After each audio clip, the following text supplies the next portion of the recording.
What's good, your man Will Freeman, revolutionarylifestyledesign.com, talking to you today about why you need a closed mind to succeed. Okay, you hear a lot about having an open mind and being tolerant, and there is a lot of use to that. Okay, don't get me wrong, but I think we hear too much about being open minded and too much about being tolerant. Just to prove that point, this is probably the first time you've heard being closed minded as a positive thing, as opposed to the millions of times you've been told to be open minded and being tolerant, as if that is the only option for positive growth and for success. Yes, being open minded allows you to learn, to see new perspectives, to get new ideas. I love to be open minded when I read or when I'm having a conversation with someone who's interesting, or if I'm doing a thought experiment when I try and take on someone else's perspective. Okay, open mind is great in peacetime. Okay, and it's great in the useful research phase of any endeavor. Like when I was 17, 18, and I was researching fitness, in the last, decade or so, 15 years researching business, doing all these research into things that I want, having an open mind is quite useful. Okay. But once you get an idea of what you're doing, once you have tested many things, once you have done the trial and error, you need to have a closed mind and you need to be judgmental. Okay. I know that eating a bunch of candy and chocolate and Subway for lunch is not going to make me feel good. Okay, I don't have to open my mind to that possibility. I know that that's not going to work. I know that one set training works the best for me, and I would bet money that it would be the most efficient training style for you if you push to proper fatigue along the lines of Arthur Jones and Mike Menser and Dorian Yates. High intensity, one set brief training is the most efficient training there is, in my opinion. Having tested everything else, I think the service-based business is the absolute best business for most guys to start. It's your best shot at beating the 90% failure rate in business. I think everyone needs to aim for six figures or the developing world equivalent. I mean, when people start to talk around those things that I know, my mind is closed to that. Okay, because there's so much information, so much data.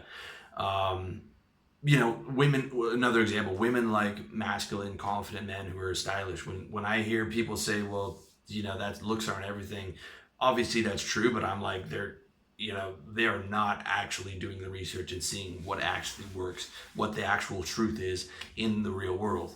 Okay, so when those data points are argued against, my mind is closed to that. Okay, my mind is closed to that.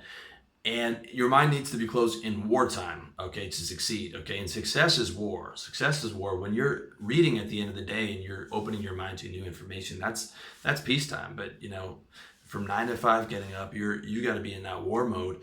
Okay, and an open mind is like an open castle. It can bring in new ideas and new people, but it can also bring in disease and doubt and uncertainty.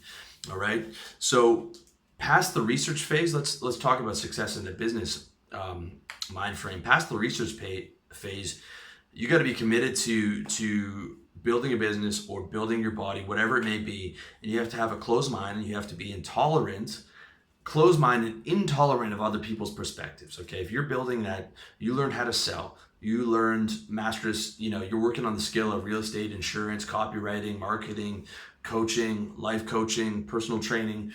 You're doing that. You're going for your six figures, right? And people are telling you, oh, you shouldn't do this. Oh, you shouldn't start a business. Oh, it's not going to work. Oh, it's going to be too hard. You're just closing your mind to all that, or you've got your own doubts of like, I don't know if I can do this. It's not coming along this month. You're just like, nope, I'm not even listening to that. Okay, I'm totally intolerant to those other perspectives. I'm totally closed-minded to the decision that I already made because I already did all the proper research with an open mind. I found the best solution. I modeled somebody else. I know it's possible. I know that all I have to do is make X amount of outbound calls, emails, Facebook messages. I know I have to spend X amount on marketing. I know I have to get my conversion rates up in my sales calls and things of that nature. All I have to do is just keep doing that, keep doing those things, keep expanding, and I will succeed. And that will happen. Okay. You put your blinders on and you just keep grinding away, just grinding. Closed mind, intolerant to other ideas. Intolerant to ideas like I should quit, I should take a day off, I don't know if this is working. Intolerant to, people from outside who are saying, why are you wasting your time? Or it's not going to work, or it's going to be too hard. Totally intolerant to those ideas, okay? Because the open mind brings everything in. When you're just sitting there with an open mind every day in business, which is war, like, I don't know if I should do this. That's going to lead to you not doing it. Okay. You need to be certain. All right. You've made the choice. You've committed to it. Now you got to be certain. You got to double down on your certainty. Okay. You might find that you are wrong about some things in the future, but you're not in doubt. Okay. Right. You might be wrong, but you're not in doubt. All right.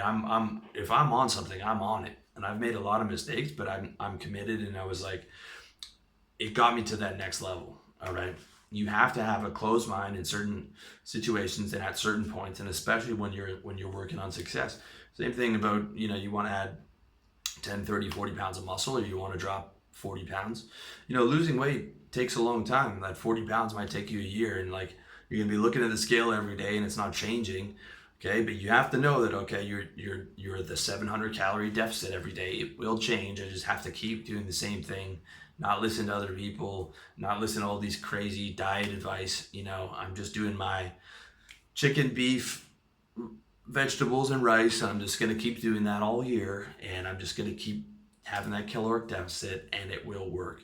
And I'm just closed-minded to the doubt outside of that. I'm intolerant of the doubt outside of that. I'm intolerant of doubt from other people and uncertainty from other people. All right? Because your mind plays tricks on you and you don't listen.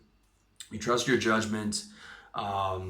You can still be researching new ideas in areas that you're not sure of, within your business, right? But when you commit to that specific idea, like this is what I'm going to do, then you just follow through on that idea, okay, with that closed mind, and pursue it consistently. Like, tenacious, stubborn, relentless. These are characteristics of a closed-minded person. When you hear those success characteristics, that's not your hippy-dippy, open-minded type of a person, okay? Now, I have both of those. I'm open-minded and closed-minded, but I am closed-minded in my business, in what I'm doing, in offense, in war. It's in peacetime where I'll open up and think about new ideas and research new ideas and research new things. But when the commitment's made, it's offense, it's war, and it has to be closed-minded, and it has to be intolerant to all those things that are going to try and bring you down. Okay, Michael Jordan, right? He had the idea since he was a kid that he was going to be the best of all time, right? He got cut from his high school basketball team, right? Could you imagine the coach cutting Michael Jordan? Did that stop the guy? No. I mean, I just finished Relentless by Tim Grover, who was Michael Jordan's trainer, and he talks about what a top athlete who, like Jordan or Kobe Bryant or Dwayne Wade, what those guys are actually like, and all they're thinking about is just winning and just being the best. Okay, that's a crazy goal for Michael Jordan to have had. Like, I'm just going to be the best. That's a crazy goal, but that's all he thought about, just blinders on. All he cared about was being the best of all time, right? And he accomplished that. Okay, I'm not saying you're going to become the best basketball player.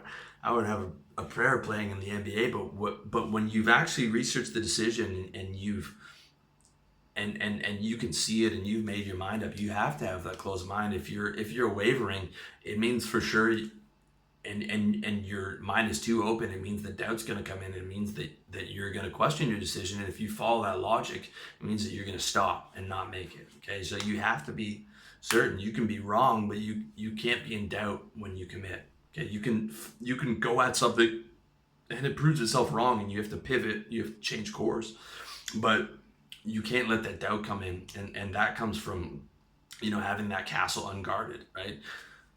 In war, that castle has to be fortified, and you can unguard it in peacetime when you're doing research on your other things. So that's the point that I wanted to hammer home with you. Let me know what you think in the comments section. Check me out, revolutionarylifestyledesign.com. Check out my products, iTunes, SoundCloud, Facebook. Holler at me, man. Thanks so much for watching.